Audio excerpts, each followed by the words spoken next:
Good day, ladies and gentlemen, and welcome to the National Directors Institute web conference series. At this time, all participants are in a listen-only mode. If anyone should require assistance during the conference, please press star then 0 on your touch-tone telephone. As a reminder, this call is being recorded. I would now like to introduce your host for today's conference, Jessie Lockman-Allen. Ms. Lockman-Allen, you may begin. Thank you, operator. I'd like to welcome everybody to today's 10th and final session of our 2010-2011 National Directors Institute web conference series.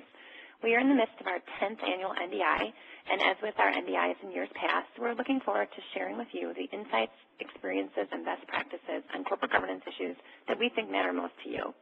The goals and objectives of our NDI have always been to provide practical insights and useful takeaways to directors, executive, and boardroom advisors. If you missed our prior 9 NDI webinar series this year, PowerPoint presentations and audio for those sessions are available on our dedicated NDI website, which is foley.com/NDI. Future NDI webinar sessions can be found on our NDI website as well. And we recently held our in-person NDI in Chicago on November 17th. Program materials and top takeaways for the sessions from that day are posted to our NDI website. Our next invitation-only in-person NDI will be held November 15, 2012, so please hold that date. We'd also like to take this time to thank all of our NDI co-sponsors, many of whom have been supportive to us in NDI for years. Aon Corporation, D.F. King, Eversheds, Deloitte, FTI Consulting, and in-kind sponsors Boardroom Bound, Inform, Board Access, and NASDAQ. Today, our very timely program is entitled 2012 Proxy Season Preview. I'd like to now introduce you to today's presenters. John Wilson is a partner with Foley & Lardner in the firm's transactional and securities practice. He is a corporate lawyer whose practice focuses on securities law matters, mergers and acquisitions, and corporate financings. He regularly counsels management, boards of directors, and board committees of a number of public companies regarding federal securities law compliance, disclosure and reporting, corporate governance, and takeover defense matters. Carrie Long is also a partner with Foley & Lardner in the firm's transactional and securities practice. Carrie also is a corporate lawyer whose practice focuses on securities law, mergers and acquisitions, and corporate financing.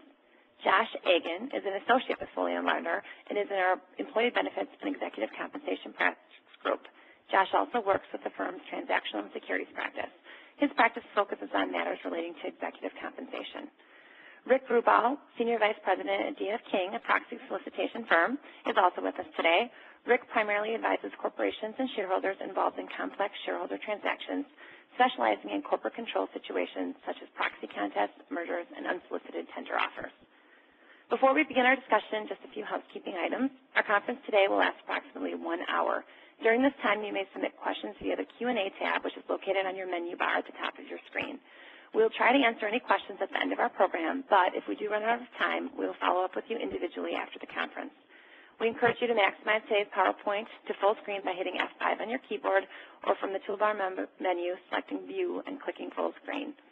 If you would like to print or save a copy of today's PowerPoint presentation, you can do so by selecting the printer icon at the bottom right-hand corner of the screen.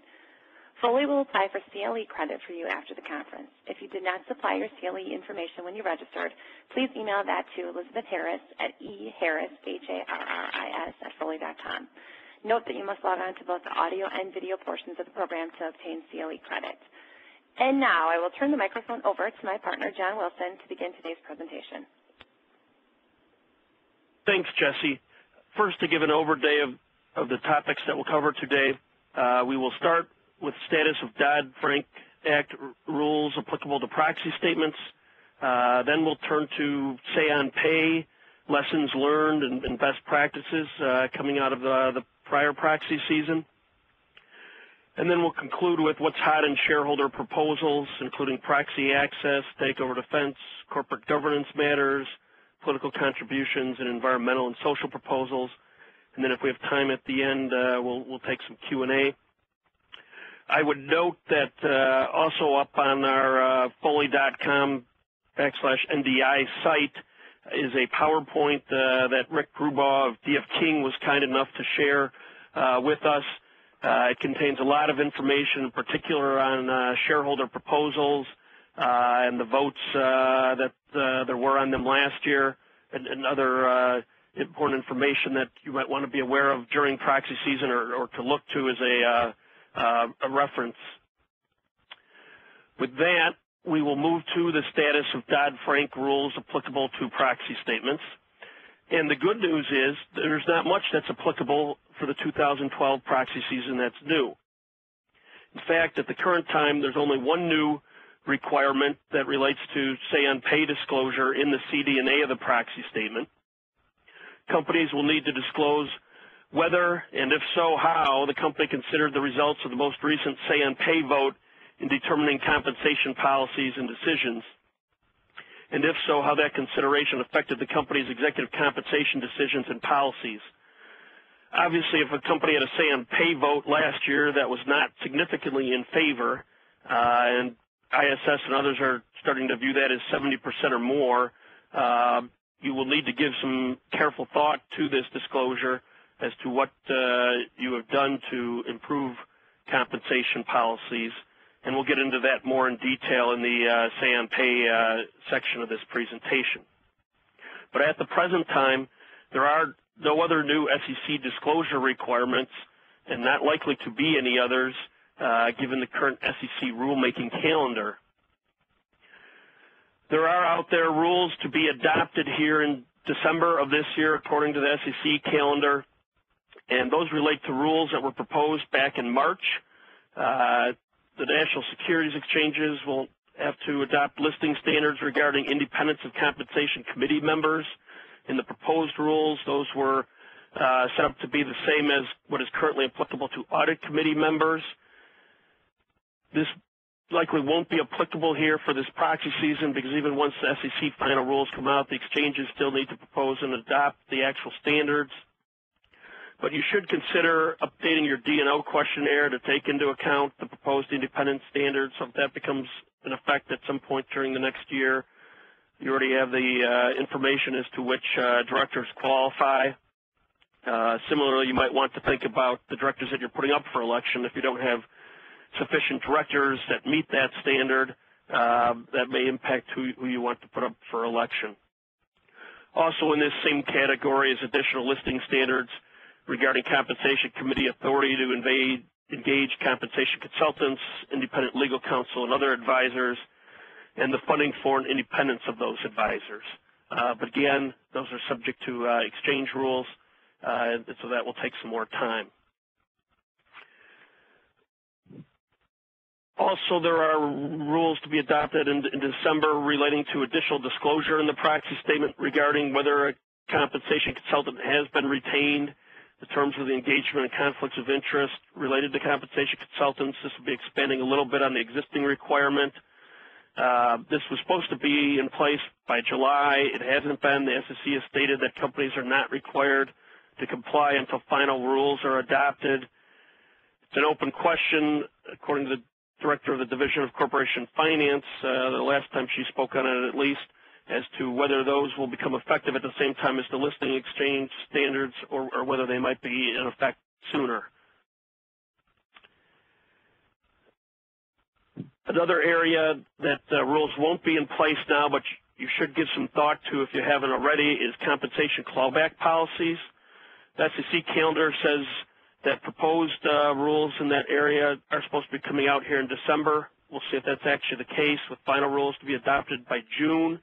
Not required at this time as a result to have a compensation clawback policy, but many companies are clearly out there proactively adopting policies to help support their say-on-pay vote.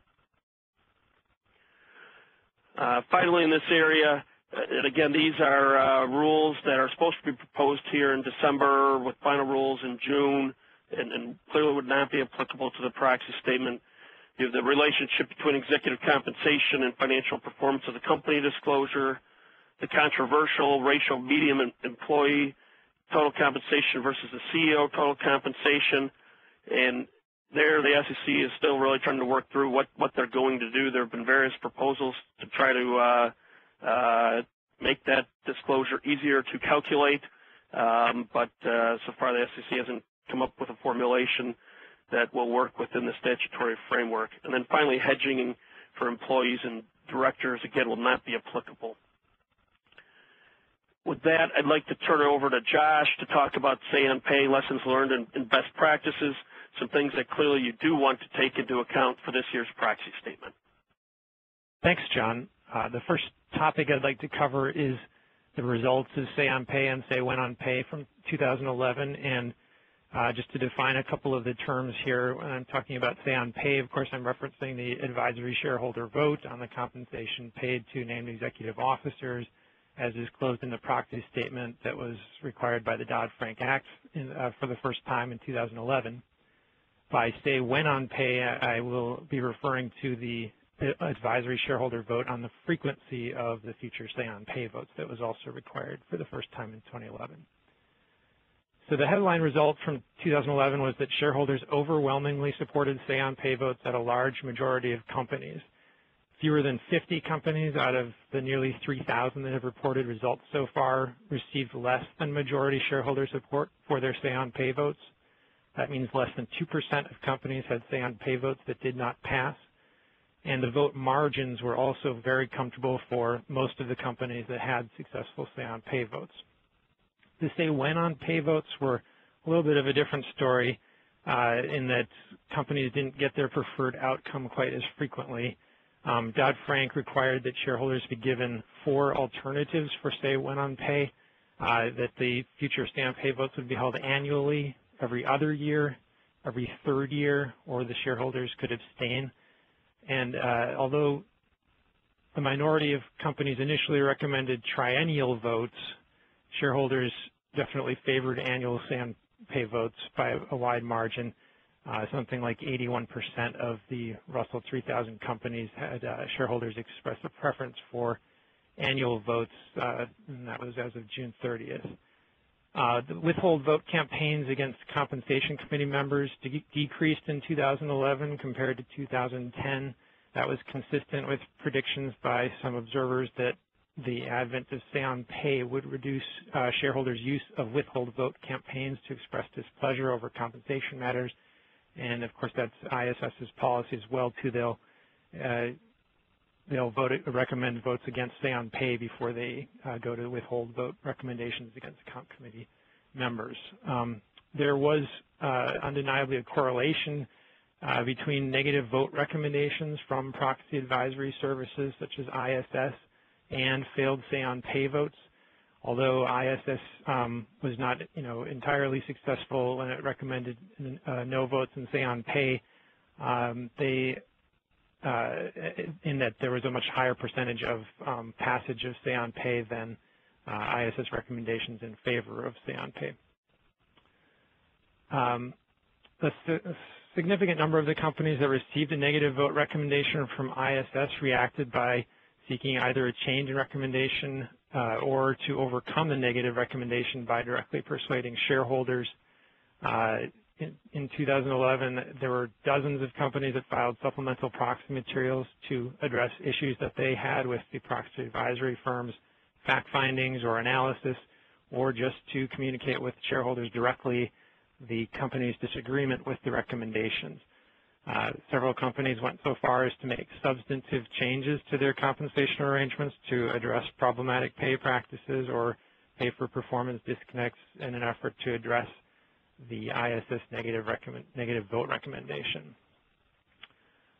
Moving on to the next slide, the foremost factor contributing to failed Say on Pay votes in 2011 was probably a perceived disconnect between pay and performance. Under its voting policies in 2011, ISS defined a pay for performance disconnect as a 1-year or 3-year total shareholder return below the median for the company's peer group, combined with a corresponding rise or moderate decrease in year-over-year total direct compensation of the CEO. The voting result numbers bear out the relationship between this pay for performance disconnect and the failure of a Say on Pay vote. Many of the companies that had failed Say on Pay votes also had TSR levels below the median, combined with increasing or static CEO compensation. Disfavored pay practices also played a role in failed Say on Pay votes. These pay practices include things like new or extended agreements with severance greater than 3 times salary plus bonus, or excise tax gross-ups or single trigger severance. Excessive perquisites and gross-ups are also disfavored. and also repricing underwater options without shareholder approval is another example. So the statistics from the say-on-pay outcome in 2011 suggest that the presence of these disfavored pay practices played a role in failed say-on-pay votes, but the link is not as strong as the link between the pay performance disconnect and failed votes. Just two more results from 2011 I'd like to cover briefly. The first one was the comparative rareness of the say-on golden parachute votes. This was the advisory vote on change of control arrangements that Dodd-Frank requires in connection with a shareholder vote on a merger or a similar transaction. Dodd-Frank only requires the vote in those special meeting contexts, but it allows companies that put their golden parachute arrangements up for a vote at the annual meeting to then skip a vote on the same arrangements if there is another shareholder vote on a transaction. I think there were only 24 companies that included the say-on golden parachutes in their annual meeting proxy statements. Why so few? Probably a couple of reasons. First, some companies likely concluded that having a vote at the annual meeting would not significantly decrease the possibility of needing another vote at the time of a transaction, because it's likely that they'll have new or materially modified arrangements in place by the time the transaction actually occurs, in which case another vote would be required anyway. Also, ISS had indicated that where a company seeks to use this exception and get the say-on golden parachute vote in the annual meeting materials, ISS would give extra scrutiny to the company's golden parachute arrangements and might even base its recommendation on the say-on-pay vote largely on its evaluation of those golden parachute arrangements, even if it was otherwise satisfied with the company's pay arrangements. So as a practical matter, this exception has been of little use to most companies so far. The other major development with respect to say-on-pay in 2011 was shareholder derivative litigation based in part on failed say-on-pay votes. I'm going to spend some time on those later, but first I'd like to just ask Rick for his perspective on the say-on-pay results from 2011 and what they mean for 2012. Yeah, thanks, Josh. First, I'm concerned that the numbers really don't tell the whole story, and they're giving a false sense of security, because as Josh mentioned, only of the Russell 3000, only 41 companies actually failed the recommendation, although 322 ISS recommended against at 322. So it's roughly 12% of the companies ISS recommended against. What it doesn't show is the much greater level of engagement that we saw during this proxy season, where companies had, levels of conversations with their institutional investors that were unprecedented. They've never had this type of dialogue about compensation before. And with that helped negate much of the larger negative votes, where they had lots of dialogue. They brought in a lot other people into the dialogue with the institutional investors. We saw the head of HR getting involved more. We saw, on some occasions, actually the head of the compensation committee being involved. So it really does give us a false sense of security. For next year, we expect some of the same. We expect ISS to still hover in the, close to 10% voting against. We expect, some more failures. What we didn't see this year were really any sort of grassroots negative, say-on-pay, vote no campaigns, which we may see in the coming years as well. Thanks, Rick. Then I guess I'll just move ahead here quickly through the next few slides. Some lessons we can draw from the say-on-pay in 2011 results, just in terms of tactics. I think it's obviously important to be as familiar as you can be with your most significant shareholders and their voting policies, how they're going to evaluate pay and performance generally, and your compensation arrangements in particular. Do they rely on a proxy advisor? Or do they do their own analysis? If they do rely on an advisor, will they ever diverge from the advisor's recommendations. It's important to be sure you're talking to the right people when you engage in investor outreach. If you end up talking to people about your say-on or your compensation arrangements, it's important to keep in mind that some institutional investors, the investment and governance functions are divided. No complaints on your financial performance does not necessarily ensure a favorable vote on governance matters like say on pay.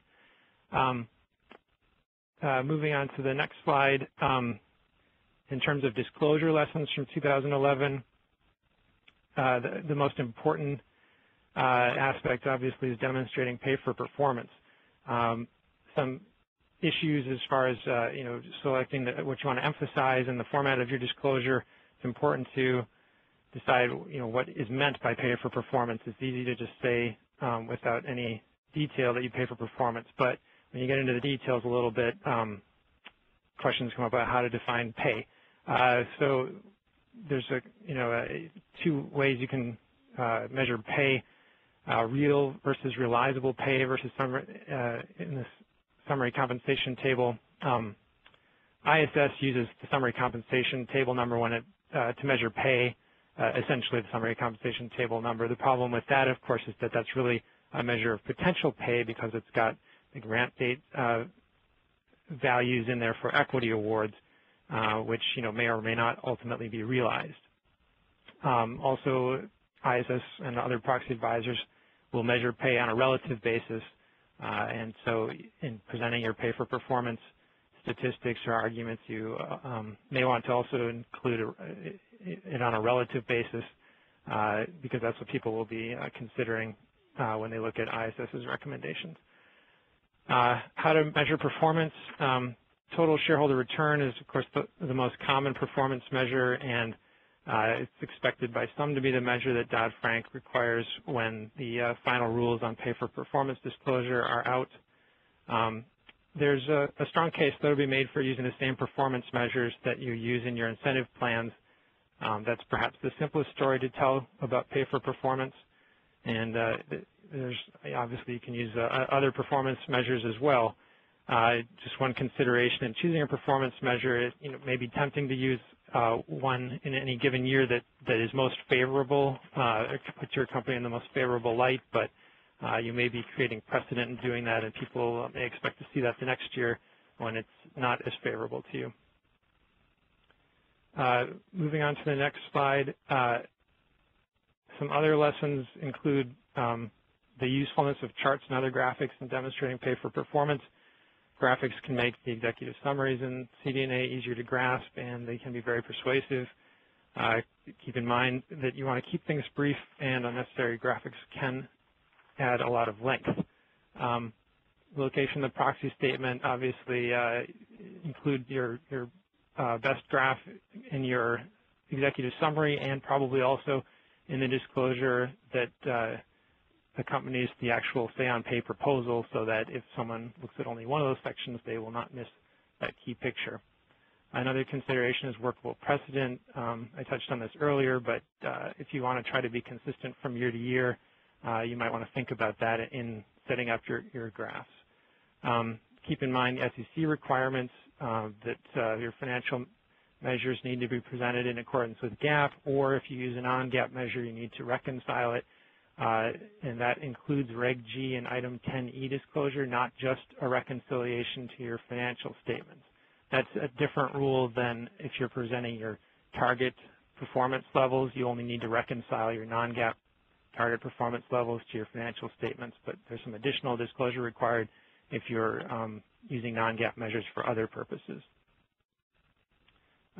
Always keep in the back of your mind that even though, of course, you want to accentuate the positive in selecting your performance measures, you can't take it to such an extreme that it becomes misleading. Then there's the general rule under 14E of the Exchange Act against material misstatements and omissions, and you want to be wary of that. Then, as John mentioned, there will be Dodd-Frank mandated pay for performance disclosure coming up. Some observers think that you should try to anticipate that in your current disclosure, but I think it's likely that no one's going to get it exactly right, so I think you'll probably see nearly everyone revising their presentations once that comes out. Moving on to the next slide, other disclosure takeaways. If you want to minimize the role of proxy advisors, one great way to do that is by having really transparent communications with your shareholders directly. That includes using an executive summary, probably no more than 2 pages, streamline your disclosure as much as possible, use plain English, reflect the priority of information and the way you sequence the information.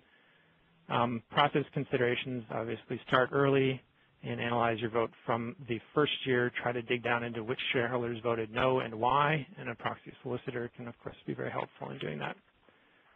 Moving on to the next slide, keep in mind that even though your CD&A is largely a sales document, it still needs to cover the required elements. The SEC will continue to review CD&A disclosures and issue comment letters. And as John mentioned, there's an extra element in CD&A this year, discussion of the effect of the most recent say-on-pay result. Litigation defense, keep in mind in drafting, especially if you're concerned about having an unfavorable outcome in your say-on-pay vote, that the disclosure could become relevant in future say-on-pay litigation. Moving on to the next slide. This is so I guess as most people are probably aware, ISS published its voting policy updates in November for 2012. In 2011, ISS used a screening method that consisted of an initial quantitative pay for performance disconnect analysis followed by a qualitative screen applied to companies that didn't make it past the first screen. The 2012 method retains the basic idea of these screens, but with a greater emphasis on the quantitative element and with a few other differences. First, the quantitative element is going to look at peer group alignment, consisting of the degree of alignment between a company's total shareholder return rank and the CEO's total pay rank within a peer group as measured over 1- and 3-year periods, with more weight placed on the 3-year period. The peer group alignment will also look at the multiple of the CEO's total pay relative to the peer group median. The peer group will be determined in a different way. It's going to consist of 14 to 24 companies selected based on size as well as industry. They'll use market cap, revenue, or assets for financial firms in measuring the size. Just one side note on a webcast that ISS did yesterday, they mentioned that they will be publishing a white paper by the end of next week that will provide more detail on the methodology, testing, and rationale for the screen that, or for its 2012 policy updates, essentially. Companies that don't pass the quantitative screen will be evaluated on a qualitative basis before ISS recommends an against vote in say-on-pay. The factors that they're going to look at there, I'll just list the sort of primary ones: the ratio of performance-based to time-based equity awards, and the overall ratio of performance-based compensation to overall compensation. There are other factors, but in the interest of time, I'm going to skip those for now. Moving on to the next slide, ISS will recommend against or withhold votes. So this is say-on-pay frequency. So if you received a majority vote for, say, annual say-on-pay votes in the future last year, if your board were to determine to use a frequency less than every year, ISS will recommend against or withhold votes against the entire board. If you didn't have any of the say when-on-pay options receiving a majority vote, then and only a plurality got the most votes, then it's a case-by-case determination. As John mentioned, ISS has kind of set this going on to responsiveness of companies who had an unfavorable say-on-pay outcome last year. ISS has set 70% as the threshold for requiring some sort of responsiveness on the part of the company that received the vote. So they're going to be looking at how responsive the company was and the disclosure around the responsive measures, and determining whether to take further steps such as recommending against or withhold votes for compensation committees. if they fail to take adequately responsive steps. And I guess, Rick, if you would, we'd be interested to hear your perspective on the new ISS approach and how companies should position themselves for 2012.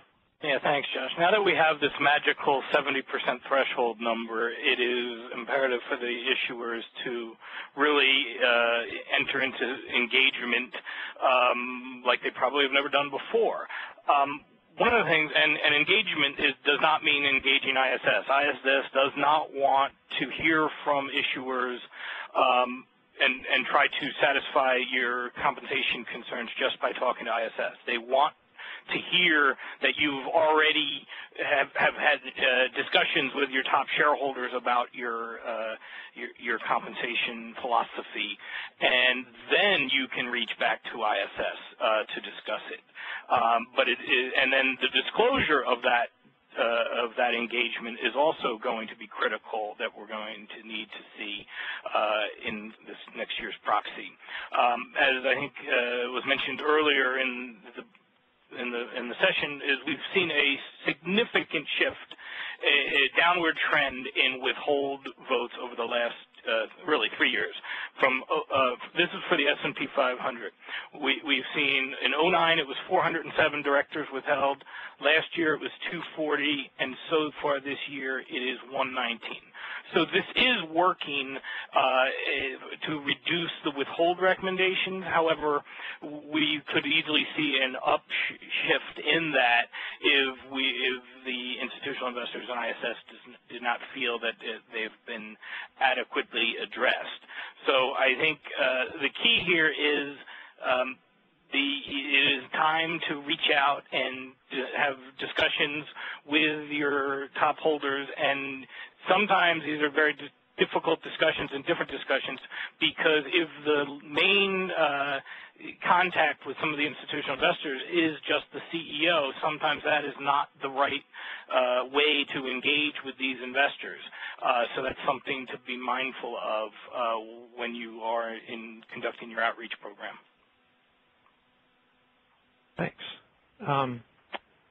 The next topic we'd like to talk about is say-on-pay shareholder litigation. As I mentioned, 2011, we started to see these lawsuits filed after a company would have a failed say-on-pay vote, and the lawsuits were based, in part at least, on that failed say-on-pay vote. There were two cases that are perhaps the most notable to date, Cincinnati Bell and Beazer Homes.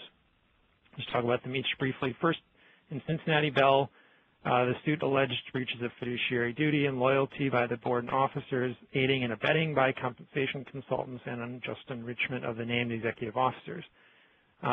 This case was dismissed in September by a federal court in Ohio, a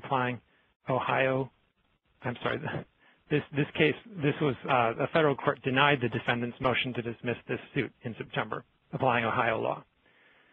The court determined that the factual allegations in the complaint raised a plausible claim that the pay raises and bonuses approved by the board violated a pay-for-performance policy that the company espoused in its proxy statement and were not in the best interest of shareholders and therefore constituted an abuse of discretion or bad faith. They also concluded that the usual requirements of a pre-suit demand for shareholder litigation causative action was excused due to futility given the board's involvement in the pay practices in question. So a very troubling outcome there. I think it was widely expected that all or almost all of these lawsuits would be dismissed without an actual trial. In Beazer Homes, the other case I wanted to mention, this case was dismissed for failure to state a claim, among other things. The allegations in this case were very similar to Cincinnati Bell, but it was filed in Georgia, not Ohio, and the court applied Delaware law, not Ohio law, and in dismissing the case. What accounts for the difference between these two cases? Well, as I mentioned, the allegations are very similar, but the state laws being applied, of course, were different, Delaware versus Ohio. One helpful element of the Beazer case, when it was applying Delaware law, it rejected the claim that a failed say-on-pay vote could serve as evidence under Delaware law to rebut the business judgment rule. lastly, disclosure in view of say on pay litigation. How could a CD&A be drafted to avoid or minimize liability in a lawsuit based on a failed say on pay vote? I mean, I think it's extremely unlikely that CD&A drafting will actually avoid one of these lawsuits where you've got a substantial negative vote coupled with increases in pay or static pay and poor performance. But it may be possible to increase the chances for success in a motion to dismiss by carefully drafting your CD&A. I think you should avoid unsupported and unexplained statements that you pay for performance. Plaintiffs can use those to their advantage. Instead, if you can tie specific pay elements to specific performance measures, you can provide support for the truth of your pay for performance claims. It's also, I think, helpful to be clear about which elements of pay are performance-based and which elements are not. And lastly, I think just in terms of process, it might be a good idea to have someone who hasn't historically been involved in the process of drafting CD&A review it from the perspective of a potential plaintiff, just so that they can perhaps spot issues that you missed because you're too close to it. And I guess now I'll turn it back over to John and Carrie to talk about shareholder proposals. Thanks, Josh. And first here, we'll touch on just real briefly, if you're not aware of it, the SEC staff in October issued Staff Legal Bulletin 14F. They've issued a number of these in the past, but how to deal with certain items relating to no action requests for shareholder proposals. And certainly if you get a shareholder proposal this year, you should take a look at this before responding. I think I've listed out here a number of items that are covered in this, but probably the most important one is the first one. The SEC staff changed its position on proof of ownership requirements to verify whether beneficial owners are eligible to submit a proposal, and this relates to the area of whether banks and brokers are considered record holders. The SEC had previously been taking the position that introducing brokers were record holders. There was a Payne Celestial case on that. The staff has now changed its position. Only DTC participants will be viewed as record holders of securities deposited at DTC for purposes of 14A8. And so if a broker or a bank submits the proof of ownership, you can take a look and see if they're on the DTC participant list. And if they're not, you can go back to the shareholder and say you're going to need to get proof of ownership from a DTC participant. With that, I will turn it over to Carrie to first talk about proxy access private ordering, which is an area that I know our clients have certainly been concerned about in the area of shareholder proposals. Thanks, John. Just by way of background, in 2010, the SEC adopted certain proxy access changes to the federal proxy rules. One of these was Rule 14A11, which allowed shareholders to include their nominees for director in a company's proxy statement. Under 14A11, shareholders owning at least 3% of a company's voting power for 3 years could nominate directors with a 25% cap on the number of seats that was available to access nominees. In September of this year, the U.S. Court of Appeals for the D.C. Circuit issued an order vacating 14A11.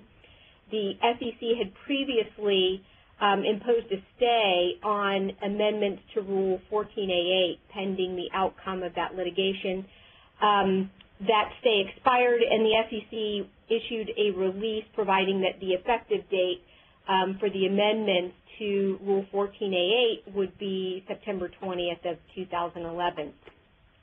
The old Rule 14A8 allowed companies to exclude shareholder proposals to set up a proxy access mechanism or to nominate a particular person for a board seat. The amendments to 14A8 that took effect in September basically set up a two-step process for including shareholder nominees in a company's proxy materials. First, in the first year, what shareholders can do is submit proxy access proposals on a company-by-company basis. These typically are in the form of proposed changes to a company's bylaws that specify procedures that would permit shareholders to include director nominees in the proxy materials. And then if that proposal is adopted, a shareholder can then, who meets the guidelines that were adopted, can then require specific director nominees be included in the proxy materials. The eligibility requirements under 14A8 are relatively low.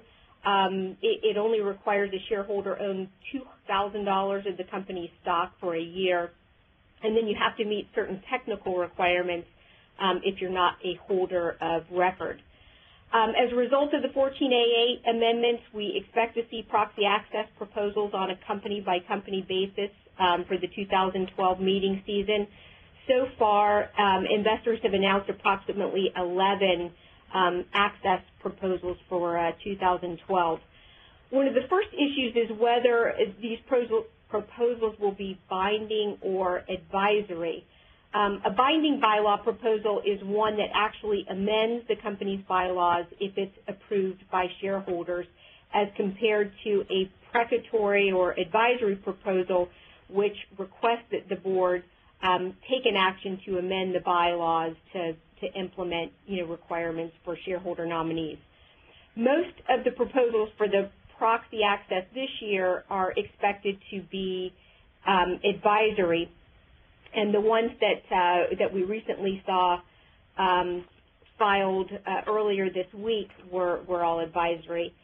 One of the reasons for this is there's a 500-word limit that creates a drafting hurdle for coming up with a well-crafted bylaw and a supporting statement for that bylaw. Also, because these have to be done on a company-by-company basis, it takes a lot of time to prepare a bylaw that works with each specific, company's bylaws. And then binding bylaw proposals would likely receive a greater scrutiny under state law. The next matter is whether the thresholds will be like the SEC thresholds, the 3% ownership for 3 years, or lower, 1% for 1 year. I think initially we expected to see proposals follow the SEC access model of a 3% ownership stake for 3 years and a 25% cap on the number. However, the U.S. Proxy Exchange model urges the company's board to adopt proxy access bylaws if one or more shareholders has held a 1% stake for 2 years, or any party of 100 or more shareholders satisfy the Rule 14A8 eligibility requirements that I mentioned earlier. And also, as I mentioned, Norges Bank filed 6 access proposals earlier this week requiring a 1% stake for 1 year and a 25% cap on the percentage of board seats available for investors. What will ISS support? Yesterday, ISS held a webcast giving its 2012 policy update, and it said it is not endorsing a single set of parameters at this time, and they will continue to review proposals on a case-by-case basis, focusing on company size and ownership makeup rather than board behavior. Some of the factors that ISS considers are ownership threshold, both the percentage and the duration, the maximum proportion of directors that shareholders can nominate, and the method for determining which nominations would appear on the ballot if multiple shareholder groups submit nominations. ISS mentioned that while they tend to favor access, they will look for strong justification for binding bylaw proposals. And similar to what we saw with majority voting, they believe that these proposals will develop and continue to improve over time. So that's why they're not going to adopt a one-size-fits-all model at this time. They're kind of waiting to see what develops. What are some of the strategies that a company can implement if they receive a proxy access proposal? One alternative is just to include the proposal in the company's proxy statement and then include the board's reasons for voting against it, and you would likely focus on things like the nominating committee being better equipped to evaluate candidates than just a single shareholder. Second, you could engage in discussions with the shareholder, suggest other ways to alleviate their concerns or try to negotiate revisions to the proposal. Third, through the SEC no-action process, you could assert that the proposal violates state law. This would require an opinion of counsel, and there's probably a greater likelihood of succeeding in this avenue when you have a binding bylaw proposal that has no fiduciary out. You could argue that you violate state law, which vests in directors the ability to manage the business and affairs of the company.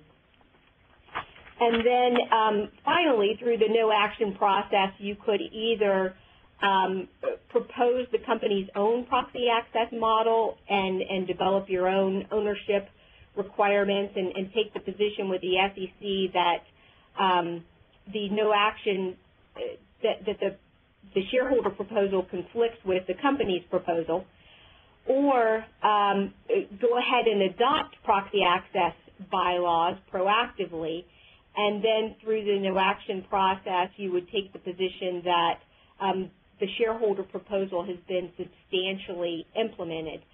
However, on that last one, the SEC takes a narrow view of what constitutes substantially implemented, so if there are differences between, especially if there are significant differences between the company's proposal and the shareholder proposal, that's not likely to fly. And also in those last two, they require the company to prepare proxy access provisions, which take some time, and you may not be ready to do that on the spur of the moment.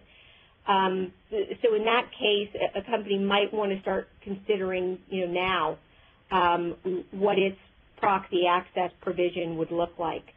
Rick, what do you expect companies will see this year with respect to proxy access proposals? Well, the word is right now that there should be about 20 to 30 for next year by the time it's all said and done. And as you mentioned, they all fit neatly into the three buckets, the Proxy Exchange 100 holders for the 2,000, or the proposal pretty much identical to the 3 and 3, the SEC proposal. And then, of course, the most interesting one is the Norgis one, because if it sticks and it's binding, that really raises the stakes a little bit here. But the biggest question is will it pass?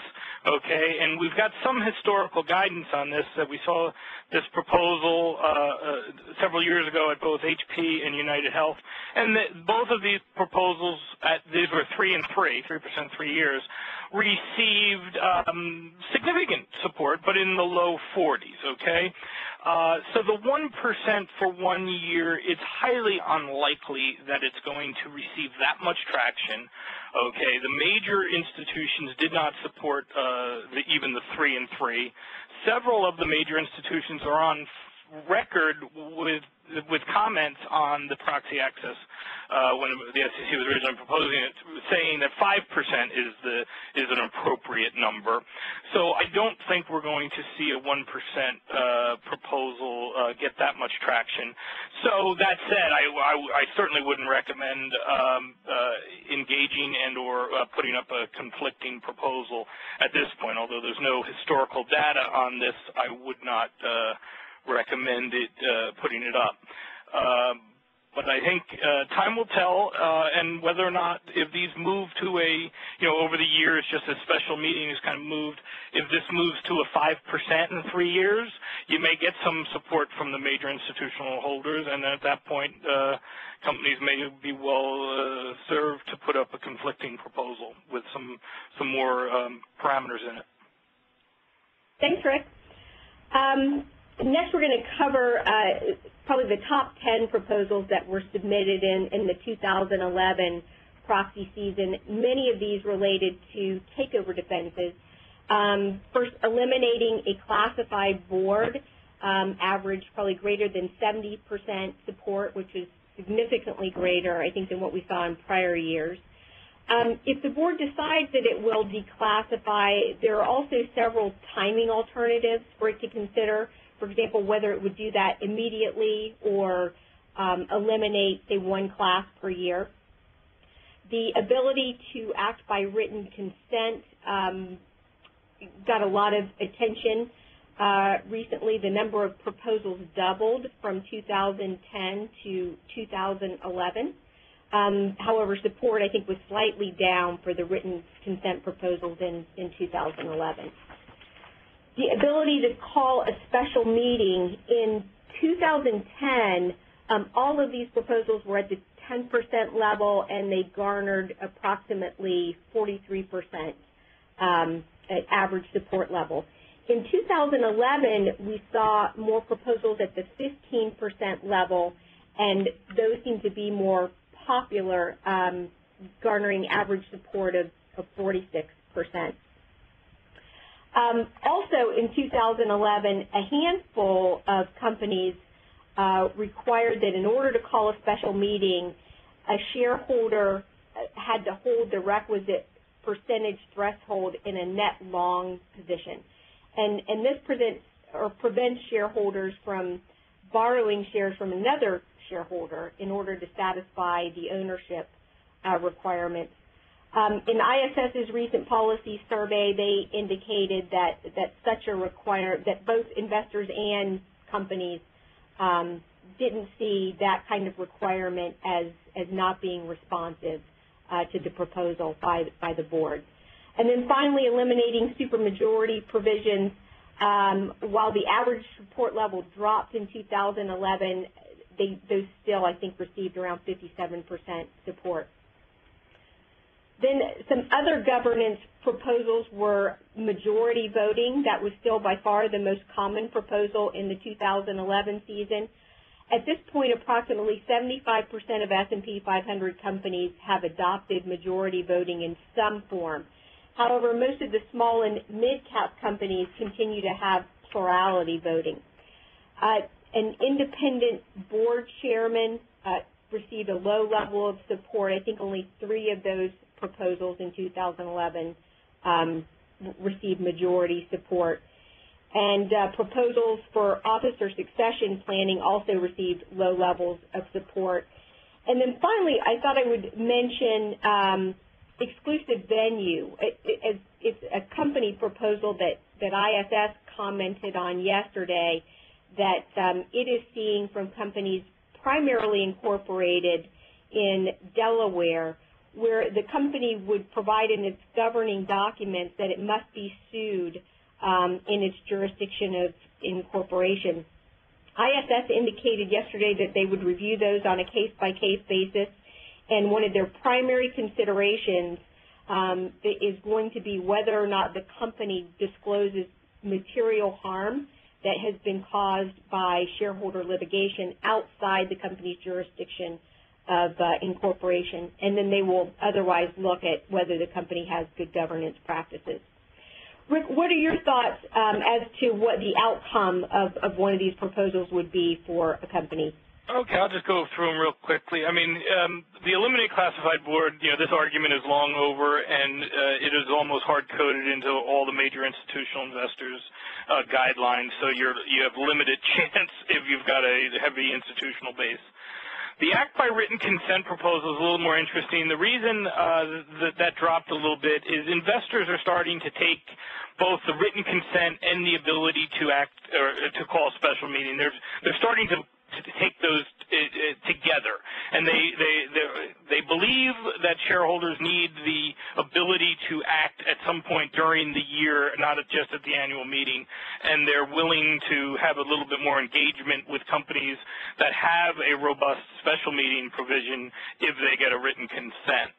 And the reason that the proponents moved to the 15% threshold on the special meeting was because they captured, ISS supported 10%, but Glass Lewis also supports 15% typically, so that helps increase significantly the support. eliminate supermajority, the percentage went down significantly, but it was just because they targeted a couple companies that had very high dual-class voting. I think the most interesting one is majority voting.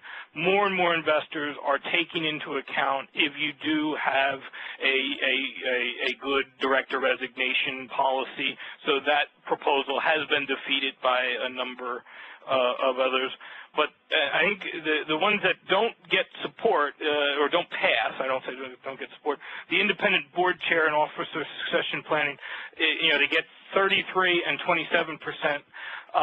But those numbers also don't tell the true story, because I believe there's a lot of engagement that goes on behind the scenes when you get those proposals. And if independent board chair is sort of it's a proposal that the institutional investors use as sort of their frustration point when they've reached a frustration level with the company. That's sort of their last vehicle. And I throw in an exclusive venue is one of the things that they're going to be looking for is really litigation history and rationale on that proposal to eliminate it. So. Thanks, Rick, and I will turn it back over to John.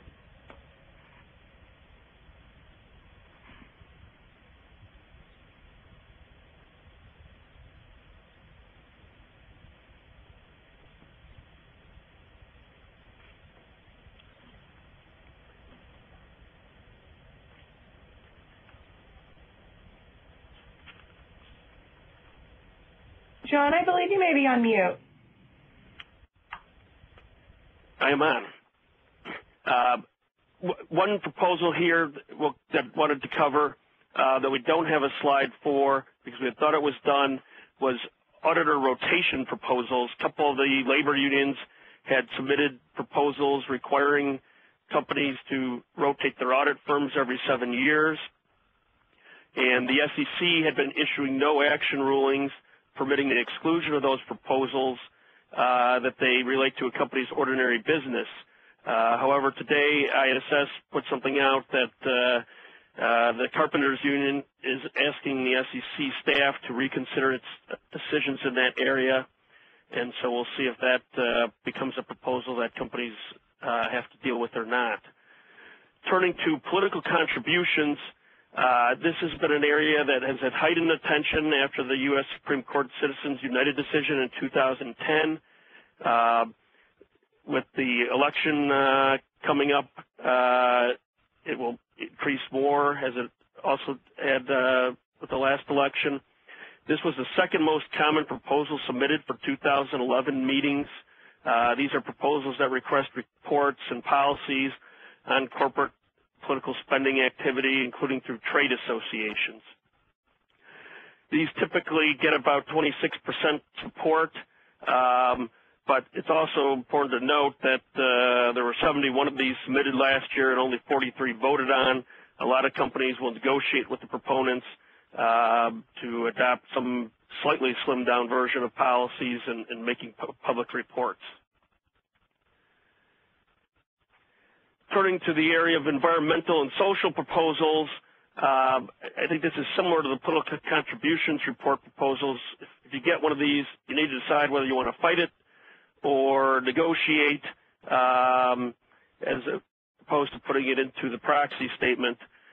These types of proposals, such as on environmental issues, sustainability reports, sexual orientation, anti-bias policies, health and safety issues, they typically get relatively low support in the 20% type range.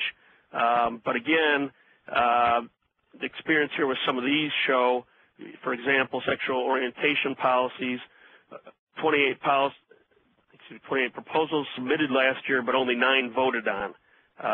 Similar with issuer sustainability report, 25 submitted and only 10 voted on. And so you see a lot of companies that are out there negotiating these and not putting them into their proxy statement. Rick, you have any thoughts to share on the social type proposals? Yeah, I mean, although they don't pass, they're in the 20s, they still have to be taken very seriously. The cost of them is significant if they do pass potentially. And I do see a tremendous amount of both engagement with the proponents as well as with the institutional investors once they are on the ballot, just to make sure, even though the institutions aren't going to necessarily support it, they do want to know sort of where the company is with these issues.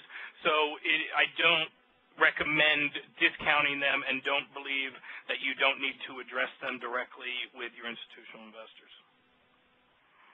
Thanks, Rick. I think how we'd like to wrap up, and with respect to questions that have been submitted, we'll follow up with those people directly on those. But if I could ask each of our panelists to give just 1 minute here of what are some key takeaways in your mind with respect to the topics that you've covered, and why don't we start with Josh? Thanks. Yeah, I would just say in the compensation area for 2012, if you haven't talked to your major shareholders, I would urge you to consider doing so. If you have any concerns with respect to stay on pay, or even if you don't, it's good to keep those lines of communication open on these types of issues. Just also start early in preparing your 2012 disclosure. I don't think it's going to be that much easier than last year. You may need to be updating your disclosure. And then lastly, just keep in mind the required CD&A elements so that you don't get an SEC comment letter. Thanks. Rick? Yeah, I would just say that, activism, shareholder activism has been on the sideline for the last few years, but signs are that it's looking like it could pick up for next year. Contested elections dropped from a high of 71 in 2008 to only 31 in 2011. So, the hedge funds and the activists, they had to get their own house in order, but they're going to be back as the market stabilizes. We're seeing an uptick in issuer self-tenders right now, which could be a sign that, behind the scenes they're pushing to start pushing up on addressing balance sheet issues. Thanks, Rick. Carrie? I think this is going to be a common theme and probably goes without saying, but just to engage in discussions with your shareholders and try to keep an open dialogue, especially if you've got a dissident shareholder group. It might give you an opportunity to, if you're going to get one of these proxy access proposals, to be able to discuss revisions with them or to negotiate some kind of a solution. Thanks, Carrie. And I'd certainly echo the comments about being proactive with shareholders, and just, a couple things to keep in mind on that. You want to do your outreach throughout the year, not just wait till proxy season. It's important to build the relationship throughout the year. And with all the various shareholder proposals and voting recommendations that need to be made, the institutional holders just won't have time to deal with everyone during proxy season. And the other important thing to keep in mind is that the person at the institution who makes the voting decision typically is not the same person who makes the investment decision. So when your IR team is out meeting with investors, they're typically meeting with the person who makes the investment decision, and you want to make sure you get an audience as well with the person who makes the voting decision. And with that, I will turn it back over to Jessie. Thanks, John, and thank you to all of our panelists today for your excellent presentation regarding expectations for the 2012 proxy season. As John mentioned, because we didn't get to your questions, we will follow up with you individually after today's conference. We certainly hope you enjoyed today's presentation. We ask that you take 30 seconds, if you can, to participate in our brief online survey at the conclusion of this call. These surveys are very helpful to us in ensuring that our NDI programs are providing you with practical advice and recommendations, and they're also helpful to develop ideas for future NDI topics. So thank you again for attending our NDI, and we'll talk to you next on February 22nd, 2012. So please mark your calendars. Thanks again. Ladies and gentlemen, thank you for participating in today's conference. This does conclude the conference, and you may now disconnect. Everyone, have a wonderful day.